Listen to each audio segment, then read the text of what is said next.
Middle education के एक धमाकेदार वीडियो में आपका स्वागत है।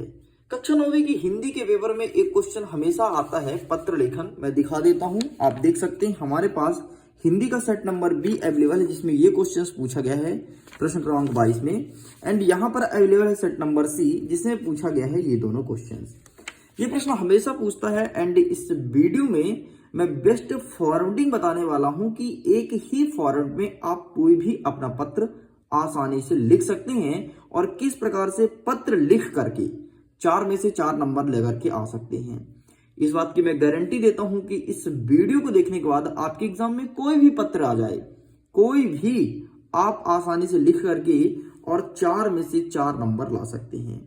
देखिए स्टूडेंट, पत्र 2 प्रकार का होता है, एक होता है औपचारिक और दूसरा होता है अनौपचारिक पत्र। औपचारिक पत्र के अंतर्गत वे सभी पत्र आते हैं जो किसी सरकारी संस्था को या फिर सरकार के कोई व्यक्ति को पत्र लिखता है, उसे कहते हैं औपचारिक पत्र। जैसे आप स्कूल में प्रिंसिपल साहब को कोई पत्र लिख रहे हैं, नगर पालिका नगर निगम के अधिकारी को पत्र लिख रहे हैं, या फिर लिख रहे हैं आप कलेक्टर साहब को, ये सभी औपचारिक पत्र के अंतर्गत आएगा। लेकिन इस वीडियो में हम अनौपचारिक पत्र को देखने और समझने वाले हैं। तो अनौपचारिक पत्र का मतलब होता है वो पत्र जब कोई अपने सगे संबंधी को लिखे, अपने मित्र को लिखे, अपने यार दोस्त को लिखे, जन्मदिन के लिए लिख सकते हैं, शादी में बुलाने के लिए लिख सकते हैं, शोक दिवस मनवाने के लिए लिख सकते हैं, या फिर और कोई बातें हो, इसके लिए जो पत्र लिखते हैं उसे कहते हैं अनौपचारिक पत्र। सो स्टूडेंट्स, एक ही फॉर्मेट के माध्यम से आप कोई भी पत्र को आसानी से लिख पाएंगे। इसके अलावा फिर आपको मोस्ट आईएमपी क्वेश्चंस बताने वाला हूं। देखिए, जैसे हमने लिया अपने जन्मदिन पर आयोजन में सम्मिलित होने हेतु मित्र को आमंत्रण पत्र लिखिए, जन्मदिन में इनको बुलाना है। सबसे पहले यहाँ पर आपको अपना एड्रेस लिखना है। प्रेषक पता मतलब जो भेज रहा है, ठीक है, जो भी पत्र भेज रहा है वहां पर अपना नाम लिखेंगे। जैसे 420 गली नंबर 2 पटेल कॉलोनी जबलपुर, ये हमारा एड्रेस हो गया। एंड किसको भेजना है, जैसे आप अपने दोस्त को भेज रहे हो तो आप अपने दोस्त का नीचे पता लिखोगे कि 58 गली नंबर 8 यादव मोहल्ला सिंगरौली।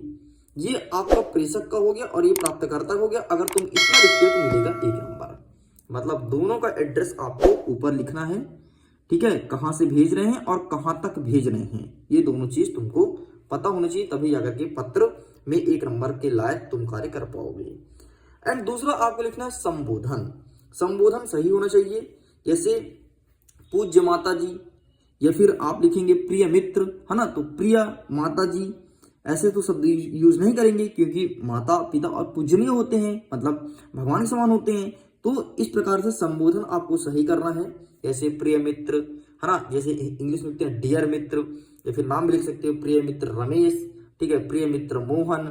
अगर तुम बड़े को लिख रहे हो तो पूजनीय या फिर आदरणीय जैसे शब्दों को यूज करोगे, है ना, वहां पर ये नहीं लिखोगे प्रिय माता जी, ऐसे वर्ड यूज नहीं किया जाता है। तो ये संबोधन अगर तुम सही लिखते हो तो इसके लिए मिलेगा 1 नंबर।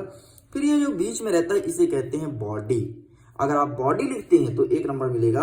एंड आपका सुपुत्र, यहाँ पर अपना नाम लिखेंगे तो, और नाम जो भी होगा आवा सादा नीचे लिखना है नाम, ठीक है, नाम देखिए आपको नीचे लिखना है, ये आपका सुपुत्र और नाम लिखेंगे। और ये चौथा पॉइंट और 5वां पॉइंट इसके लिए मिलता है 1 नंबर। तो ये हुआ आपका सही फॉर्मेटिंग। इसी फॉर्मेट के आधार पर आपको पत्र लिखा जाता है। अब आइए हम अपने इस किताब के माध्यम से इसमें से मिला करके दिखाते हैं कि किस प्रकार से आपको अनौपचारिक पत्र लिखना है, ठीक है। तो यहाँ पर ये रहा आपके सामने एक अनौपचारिक पत्र।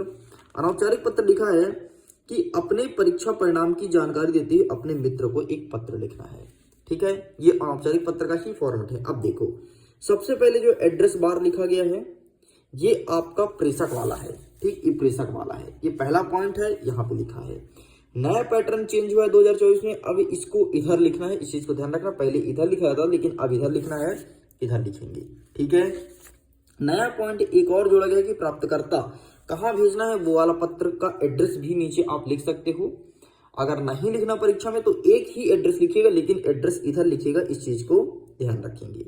अब प्रिय सखी रागिनी, इनकी सखी का नाम रागिनी है तो रागिनी लिखेंगे, ठीक है। और सादर बंदे या सादर नमस्ते भी लिख सकते हो, ठीक है। प्रणाम मत लिखना क्योंकि आप उसका पैर नहीं छू रहे हो, वो तुम्हारी दोस्त है, तो नमस्ते या बंदे, बंदे मतलब भी नमस्ते होता है, हाथ जोड़ के नमस्ते करना, ठीक है। तो ये चीज लिख सकते हो।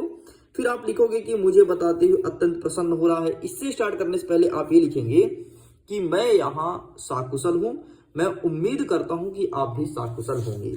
ये लिखने के बाद फिर आप लिखेंगे कि मुझे ये बताते ही प्रसन्न हो रहा है कि, फिर जो बातें आपको बतानी होगी वो बातें लिखेंगे। पूरा का पूरा बात लिखने के बाद ये लिखेंगे, जैसे तुम्हारी प्रेमिला इसने लिखा ना, तो आप इसके स्थान पर लिखेंगे आपका मित्र। अगर दोस्त को लिखे हैं तो आपका मित्र लिखेंगे, अगर माता पिता को लिख रहे हैं तो आपका सुपुत्र लिखेंगे, ठीक, और अपना नाम लिख देंगे। लेकिन एग्जाम के कॉपी में नाम नहीं लिखा था, इसलिए आप आवा सादा जैसे वर्डों का यूज करेंगे। ठीक है, अब एग्जाम पॉइंट ऑफ व्यू से इंपॉर्टेंट कौन कौन सा है, आइए इसको समझ लेते हैं।